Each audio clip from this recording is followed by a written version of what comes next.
Assalamualaikum warahmatullahi wabarakatuh.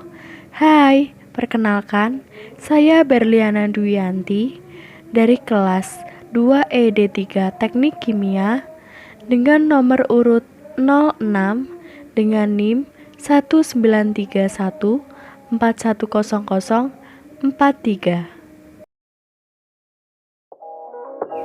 Pada bab 3 ini, sistem yang dipilih adalah kotak gabungan antara FCE dan proses, sehingga yang diketahui adalah data persen PO dan data persen PV.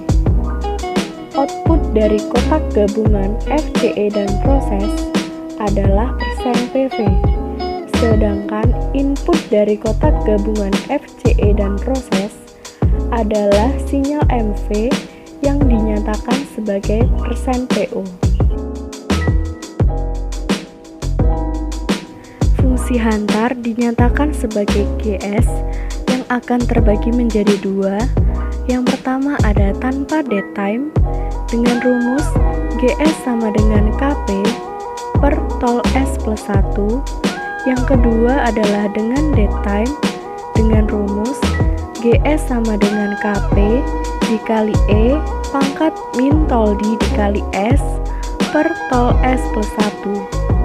Yang akan kita cari dari rumus ini adalah KP, tau, dan tau D, di mana KP atau gain adalah bilangan yang menyatakan perbandingan antara perubahan output atau PV yang terjadi atas perubahan input atau MV. Sedangkan tau atau time constant adalah waktu yang dibutuhkan proses atau output untuk mencapai steady state setelah dilakukan perubahan input. Untuk tol D atau dead time adalah tenggang waktu yang dibutuhkan proses untuk mengeluarkan perubahan output setelah terjadi perubahan input. Berikut adalah data hasil pengamatan yang didapatkan, di mana diketahui persen PO1 yaitu 10%, kemudian persen PO2 50%, persen PV1 diambil pada saat T sama dengan 0 sebesar 36,9%. Kemudian persen PV2 diambil pada saat T konstan yaitu sebesar 44%, di mana delta persen PO adalah persen PO2 dikurangi persen PO1 dan didapatkan sebesar 40. Kemudian delta persen PV adalah persen PV2 dikurangi persen PV1 dan didapatkan sebesar 7,1.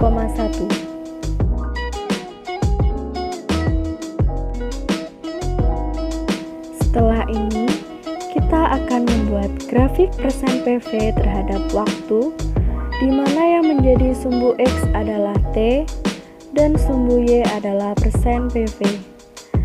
Grafik yang dibuat ini akan digunakan untuk menentukan nilai KP, tol, dan tol D.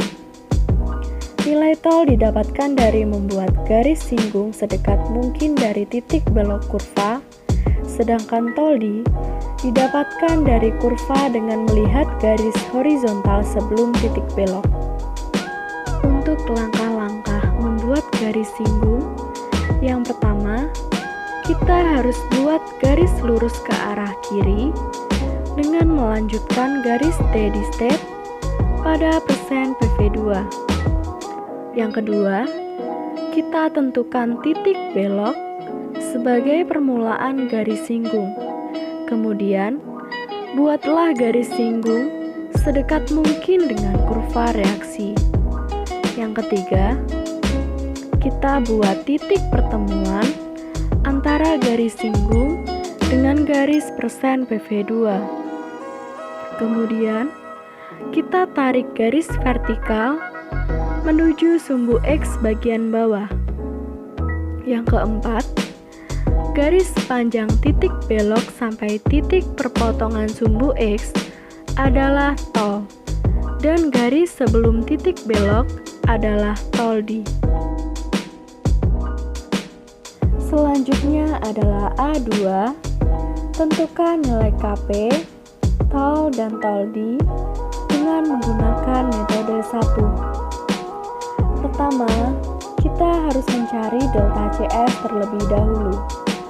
Delta CS didapatkan dari persen PV2 dikurangi persen PV1 dan didapatkan hasil sebesar 7,1. Selanjutnya, kita harus mencari delta persen PO, di mana delta persen PO sama dengan persen PO2 dikurangi persen PO1 dan didapatkan hasil sebesar 40.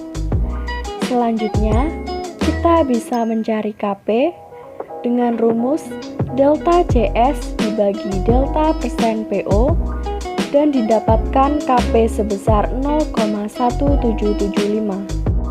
Sesuai dengan hasil pengukuran, didapatkan tol sebesar kira-kira 12 dan tol D-nya tidak ada, dikarenakan dari kurva tidak ada garis horizontal sebelum titik belok. Selanjutnya adalah A3. Tentukan fungsi transfer berdasarkan nilai yang diperoleh pada poin A2 dengan rumus GS sama dengan K per tol S plus 1. Didapatkan GS sama dengan 0,1775 per 12S plus 1. Selanjutnya adalah B1, yaitu grafik persen PV terhadap waktu untuk metode 2. Langkah-langkahnya yang pertama, buat garis lurus ke arah kiri dengan melanjutkan garis steady state pada persen PV2. Cara yang kedua, cari titik potong dengan rumus titik potong sama dengan persen PV1 ditambah dengan 0,632 delta CS. Kemudian dari titik potong, dibuat garis horizontal sampai memotong kurva. Ketiga, buat garis lurus vertikal dari garis potong sampai ke sumbu X bagian bawah. Garis sepanjang titik belok sampai titik perpotongan sumbu X adalah tol, dan garis sebelum titik belok adalah tol D. Selanjutnya adalah B2. Tentukan nilai KP, tol dan tol D dengan menggunakan metode 2. Pertama, kita harus mencari delta persen PO, di mana delta persen PO sama dengan persen PO2 dikurangi persen PO1. Didapatkan hasil sebesar 40. Selanjutnya, kita mencari delta CS dengan rumus persen PV2 dikurangi persen PV1 dan didapatkan hasil sebesar 7,1. Setelah kita mendapatkan delta persen PO dan delta CS, maka kita bisa mencari KP dengan rumus delta CS dibagi dengan delta persen PO dan didapatkan hasil sebesar 0,1775.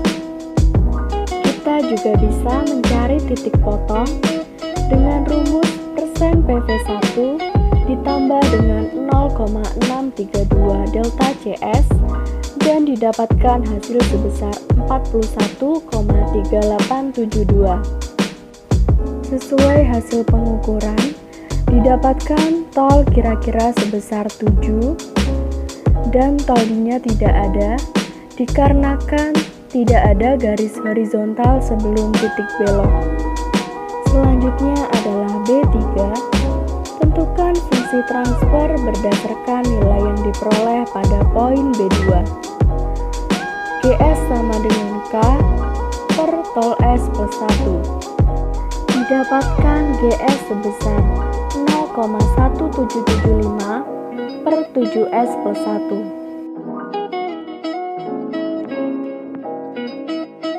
Selanjutnya adalah C1, grafik persen PV terhadap waktu untuk metode 3. Langkah-langkah dari metode 3 ini, yang pertama kita harus mencari titik T1 dan T2 dengan rumus. Yang pertama, T1 sama dengan persen PV1 plus 0,283 delta CS. Kemudian T2 sama dengan persen PV1 plus 0,632 delta CS. Kemudian yang kedua adalah hitung berapa waktu yang dibutuhkan untuk mencapai titik T1 dan T2. Perhitungan waktu dimulai saat melakukan perubahan input. Yang ketiga, hitung tol dan tol D dengan cara rumus yang pertama, tol sama dengan 3/2 T2 min T1. Rumus yang kedua, tol D sama dengan T2 min tol.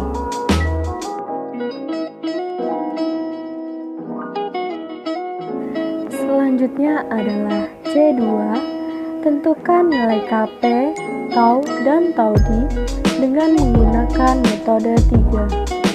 Pertama, kita harus mencari titik T1 dan T2, di mana rumus dari T1 sama dengan persen PV1 ditambah dengan 0,283 delta CS dan didapatkan hasil sebesar 38,9093. Selanjutnya, kita mencari T2 dengan rumus persen PV2 ditambah dengan 0,632 delta CS dan didapatkan hasil sebesar 41,3872. Selanjutnya, kita harus menghitung tau dengan rumus 3/2 dikali T2 min T1 dan didapatkan hasil sebesar 3,71685. Selanjutnya, kita menghitung delta persen PO dan didapatkan hasil sebesar 40. Selanjutnya, kita menghitung delta CS dan didapatkan hasil sebesar 7,1. Setelah itu, maka kita akan menghitung Kp dengan rumus delta CS dibagi dengan delta persen PO dan didapatkan hasil sebesar 0,1775. Selanjutnya, ada C3, tentukan fungsi transfer berdasarkan nilai yang diperoleh pada poin C2. Jadi, GS di sini rumusnya K dikali E pangkat tau D per tau S plus 1. Dan akan didapatkan GS sebesar 0,1775 per 3,71685 S plus 1. GS sama dengan 0,04776 E pangkat min 0,26905 S. Sekian penjelasan dari video saya.